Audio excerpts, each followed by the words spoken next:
Estamos viendo ahí la entrega del informe del secretario de Gobernación, Francisco Blake, le entrega a Ramírez Acuña ese librote donde viene todo lo que se ha hecho en un año en el gobierno federal. Pedro, ¿viste el informe? Pedro Gutiérrez, regidor electo del PAN, ¿viste el informe? Vi el acto por el que se entregó ayer y en la mañana una parte del discurso. Me parece que es un informe que no es informe porque ya no son los eventos espectaculares de hace muchos años, pero bueno, finalmente... Pero no son eventos ni espectaculares ni nada, simplemente le creamos un atajo al presidente para evitarle, pues ahora sí, enfrentar un determinado clima social. ¿Qué oiga sus verdades? Esto no ocurre en otros lugares del mundo, ¿no? En Estados Unidos, por ejemplo, el State of Nation, ¿no? El discurso de la nación, sí, es un evento importantísimo, transmitido en la noche por todas las cadenas de televisión, hay un debate amplio.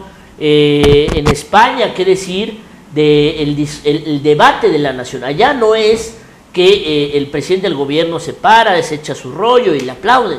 No, ahí él se echa su rollo, da su discurso y tiene que debatir con el jefe de la oposición a 3 o 4 rondas.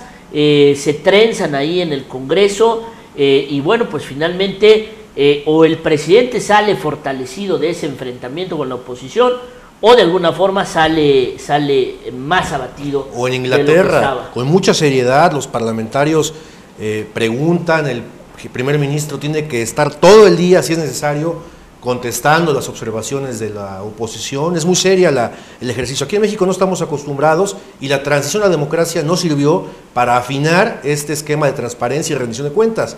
Sirvió para acendrar la distancia entre los partidos y la pugna entre los mismos, cosa que estoy seguro a la gente ni le incumbe, ni le importa, ni quiere ver, ¿no? Sí, y además le quitamos candados, le quitamos obligaciones a las autoridades en el tema de la rendición de cuentas. Hoy se resuelve muy sencillo. Calderón ya no tiene que ir al Congreso, no tiene que enfrentar a su oposición, manda únicamente a su segundo de a bordo a entregar el librito y al otro día él se arma su fiesta, invita a la gente que quiere y pues, se acabó. Ciertamente se autoelogia, ¿no? Se autoelogia y además algo gravísimo, ya ni siquiera es obligación de las televisoras y las radiodifusoras transmitir el informe.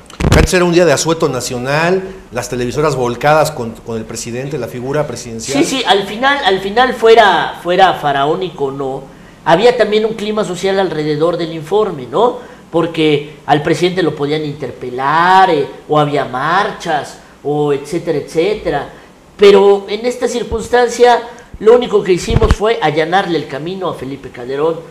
Tristemente, hoy ya se planteó una contrarreforma para hacer que el presidente nuevamente tenga que asistir al Congreso de la Unión, pero lo que hoy vimos y lo que vimos el año pasado, pues no podemos denominarlo una rendición de cuentas. Hubo una reforma constitucional en el 2008 por la que se modificó el 69 constitucional, promovida por Mario Fabio Beltrones, justamente en la que se estableció que por escrito pueden los legisladores preguntar al presidente o a los secretarios una ampliación del informe que entregaron en su momento el 1 de septiembre, pero por escrito y no acudiendo a la Cámara. Esta reforma que tú estás planteando ahorita ya está en la colegisladora, pasó por una Cámara, está en la otra, para hacer otra vez ir al presidente al Congreso. Sí, porque finalmente la norma legal no puede estar sujeta a las coyunturas y sobre todo el presidente evita en la parte central el hecho de que millones de mexicanos han perdido su libertad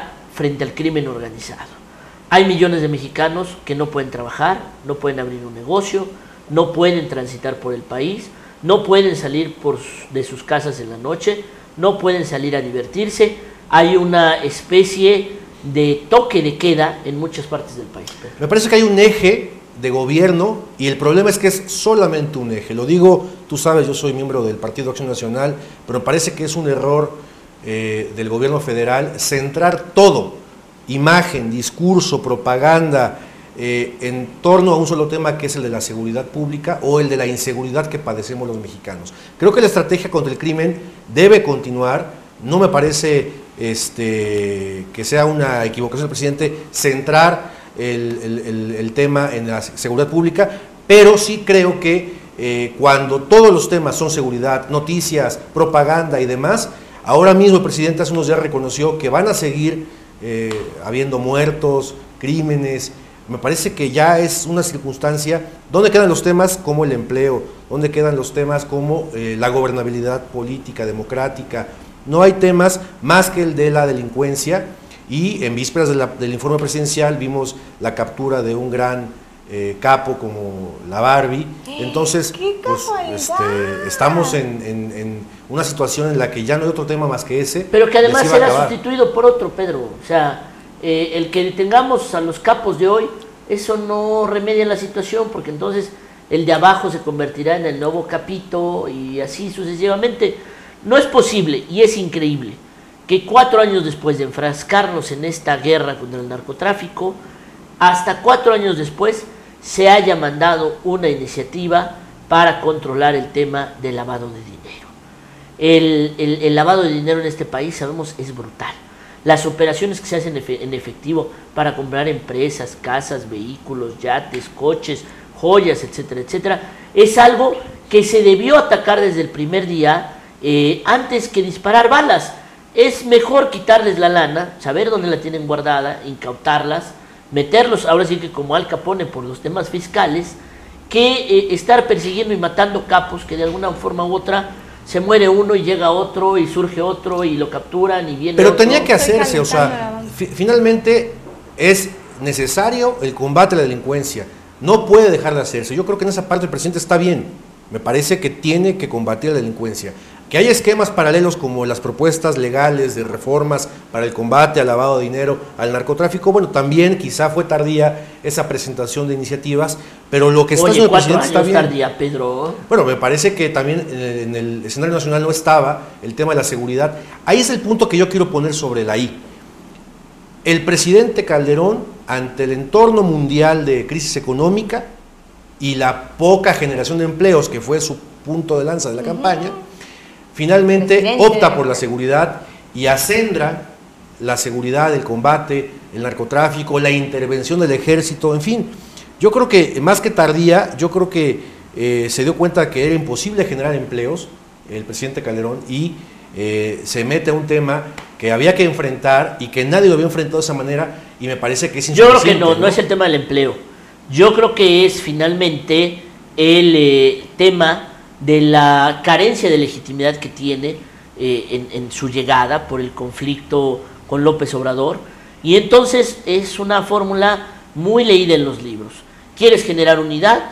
Ármate una guerra, consíguete un enemigo, y a partir de ese discurso, mexicanos tenemos que unirnos, aunque unos sean López Obradoristas y otros calderonistas, tenemos un enemigo común, y por eso se enfrascó y le dio tanta énfasis en la primera parte de su gobierno al tema de la guerra contra el narcotráfico, a la que hoy ya ni siquiera le quieren llamar guerra, ya nada más es lucha contra la delincuencia organizada, ¿no? Pero no es la primera parte del gobierno, ya es casi todo el gobierno, 4 años y estamos 4 años, ya va de salida Calderón. Ahora, el último elemento a tomar en cuenta. Calderón en su informe de hoy habla en efecto de otras cosas. Habla de que si hay una gran inversión en Pemex, de que si se recuperaron los empleos, de que hubo inversiones ya este año, de que no decayó el tema del combate a la pobreza, de que se avanzó en el tema del seguro popular, pero la realidad es que los mexicanos, por los medios de comunicación, por el propio discurso del presidente, por tantas matanzas con las que nos despertamos día a día, los mexicanos lo que quieren es una respuesta en el tema de la inseguridad, que podamos tener empresas nuevamente sin que nos exijan derecho de piso, que nos secuestren a nuestros hermanos, a nuestros papás, a nuestros hijos, que pues puedas salir a divertirte sin el miedo en la noche de que te va a tocar una balacera. Ahí me parece el reto es recuperar la libertad, ¿no? La libertad.